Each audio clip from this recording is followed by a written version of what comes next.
So, you ran off with a Pokemon card collection worth $3 million.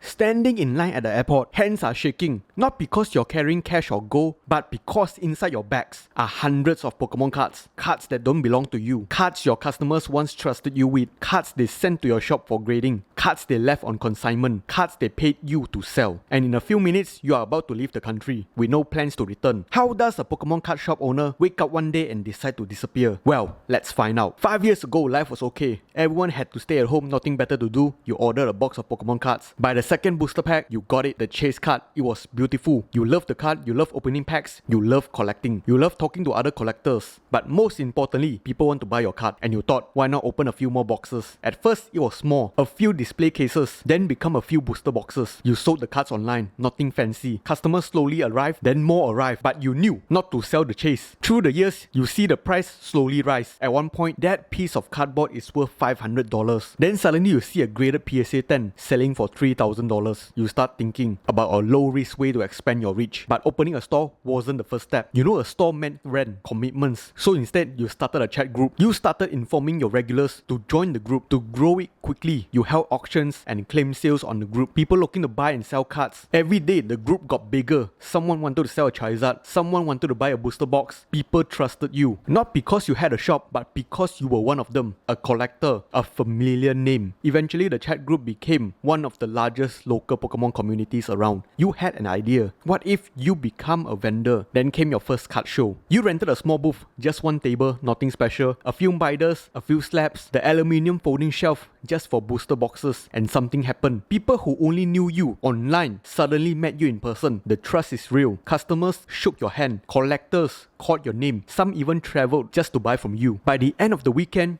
you made more money than selling online. Not life-changing money, but enough to make you think, maybe this could become something bigger. So, you attended another show, and another. Soon, almost every weekend was booked. Trading card shows, annual conventions, your inventory grew. One table is not enough. An entire corner booth just for you. You had a couple friends helping out, your reputation grew. And so did your confidence. You weren't just selling cards anymore. You were running a business. At least, that's what it felt like. Then one day you saw an ad. The biggest TCG store in the country just opened. Physical stores. A location for customers to visit every day. Places where products could be displayed properly. Professional. Legitimate. You begin wondering, if they can do it, why can't I? The numbers look scary. Rent, deposit, display cabinets, security systems, inventory, everything costs money, a lot of money. So you started looking for the cheapest rent possible, the highest floor, not the ground floor, not the second floor, but the very top, where customer traffic was almost non-existent. You had to walk up the stairs, but the rent was cheap enough to make the risk seem manageable. So you signed the lease. The first few months were rough. Some days only 3 customers entered, some days nobody entered. You sat behind the counter, opening inventory spreadsheets, refreshing online orders, watching the clock, wondering if you had made a terrible mistake. But every weekend your community showed up. The chat group members visited, collectors brought friends, customers posted photos online, word slowly spread, and little by little, the shop survived. Then Pokemon exploded again. A new set released. People lined up before opening hours. Products sold out instantly. Grading submissions flooded in. Everyone wanted PSA, the standard that could turn a piece of cardboard into a highly sought after asset. Everyone wanted to turn their collections into investments. Suddenly, your little shop on the highest floor became packed, and every one of them seemed ready to spend money. You felt like a genius. The risk had worked. The business was growing faster than expected, but growth creates new problems. Customers wanted to sell you their collections. Customers wanted you to consign expensive items. Customers wanted grading services, and every service required one thing: trust. The same trust you spent years building. Trust that payments would be made. Trust that cards would be returned. Trust that everything was safe. And because everyone trusted you, they handed over more cards, more money, more responsibility. Every month, the value of customer property sitting inside your shop increased. Hundreds of thousands, then millions. At some point, the cards inside your display cases no longer belong mostly to you. They belong to other people. People who believe their collections were safe. People who never imagined what would happen next. Because while customers saw a successful card shop, you saw something different. You saw rent increasing. You saw inventory loans, slow moving products, cash flow problems. And for the first time in years, the business that looked successful from the outside was starting to crack from the inside. Then the market changed. The new Pokemon sets don't sell. Prices dropped. New card shops appeared everywhere. Competition increased. Margin shrank. Customers became pickier. Every sale felt like a battle. You just needed to survive until September. That's when the next anniversary set released. You started borrowing money just temporarily until September. Then things should return to normal, but they never did. So you decide to open up the purchase orders. Only full upfront cash payments. Not many orders because this time there are more competition. Every store undercut each other. You decide to go even lower, below MSRP. Orders came in and for the first time in months, you felt hope. Things started flowing again. Customers were excited. September was coming, but it didn't save you. The anniversary set arrived. The hype was there. The queues were there, but the money wasn't. Because you needed to return borrowed money, the rent, and since you undercut the competition, the margins are non-existent. Every dollar that came in immediately went out. You weren't building a business anymore. You were plugging holes in a sinking ship. Then you had an idea. You could sell the graded cards for cash first, pay the bills, and once the market turns around, buy the card back later. The customer wouldn't even notice. After all, grading cards take a long time. Then another bill arrives, you repeat with another card. It solves today's problem, but it created a much bigger problem tomorrow. And that's when you blame the grading company. A delay, a backlog, a missing parcel, just one more month, and it happened. Customers started asking for their cards back. At first, it wasn't a problem. One customer, two customers, you could still handle that. But suddenly, everyone wanted liquidity. Some wanted to cash out, some wanted to move into one piece. Others simply didn't trust the market anymore. Every morning became the same routine. Unlock the door, turn on the lights, check the messages, and hope nobody was asking for their collection back. Because every request created a new problem. A problem you couldn't afford. You started delaying replies. Not because you wanted to, because you needed time. A few more days, a few more weeks. Maybe another product release would save you. Maybe a wealthy collector would walk in and buy everything. But the Excel file didn't care about maybes. It is all red. One night after closing, you sat alone in the shop. And for the first time in years, you looked at the numbers honestly. Not the optimistic numbers, not the best case scenario. The business was finished. Even if sales doubled,